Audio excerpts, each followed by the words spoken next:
একদিন এক বুড়ি শান্তি দেবী এবং তার চাকর রঘু বেড়াতে যাওয়ার জন্য বাস স্ট্যান্ডে আসে এবং বাসের জন্য অপেক্ষা করতে থাকে আর রঘুকে বলতে থাকে, রঘু, এই পথটা কি সত্যিই ঠিক?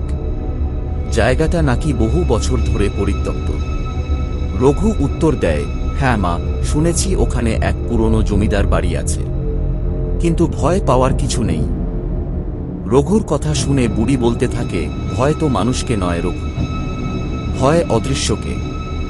তারপর তারা দুজনে বাসে উঠে পড়ে এবং বাসের সিটে বসে রঘু শান্তি দেবীকে বলতে থাকে, মা, জানালাটা বন্ধ করো, ঠান্ডা বাতাস কেমন যেন অস্বাভাবিক লাগছে। শান্তি দেবী উত্তর দেয়, এই বাতাস ঠান্ডা নয় রঘু, কারো নিঃশ্বাসের মতো। তারপর হঠাৎ কেউ যেন জানালার কাছে টোকা দেয়। এই টোকা দেওয়ার শব্দ শুনে রঘু বলতে থাকে, কে কে ওখানে?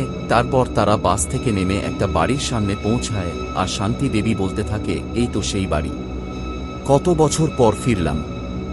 শান্তি দেবীর এই কথা শুনে রঘু শান্তি দেবীকে জিজ্ঞেস করেন, তুমি আগে এসেছিলে এখানে?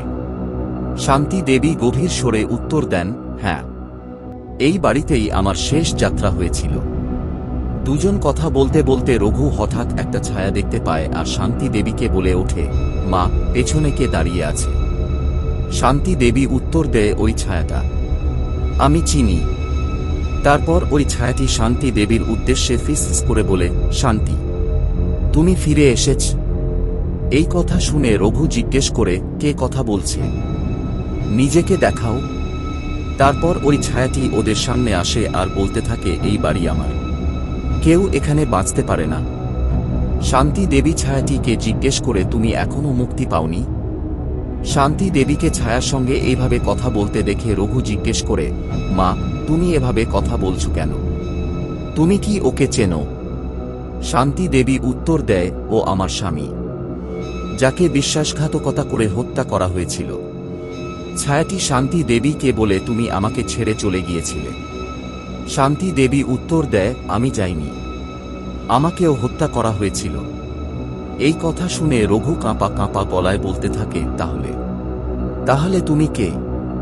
শান্তি দেবী এক ভয়ঙ্কর হাসি দিয়ে উত্তর দেয়, আমি জীবিত নই রঘু, তুমি একমাত্র জীবিত এখানে। তারপর শান্তি দেবী এবং ওই ছায়া রঘু দিকে এগিয়ে আসতে থাকে আর রঘু বলতে থাকে, না, আমাকে ছেড়ে দাও, আমি কিছু করিনি। শান্তি দেবী এবং ওই ছায়া একসঙ্গে হাসি দিয়ে বলতে থাকে, এই বাড়িতে যে আসে সে আর ফিরে যায় না। তারপর রঘুর হাসি ধীরে ধীরে বন্ধ হয়ে যায় আর রঘু শান্তি দেবীকে বলতে থাকে, মা, এই পথটা কি সত্যিই ঠিক? শান্তি দেবী রহস্যময় এক হাসি দিয়ে বলতে থাকেন, হ্যাঁ রঘু, এই যাত্রা কখনো শেষ হয় না।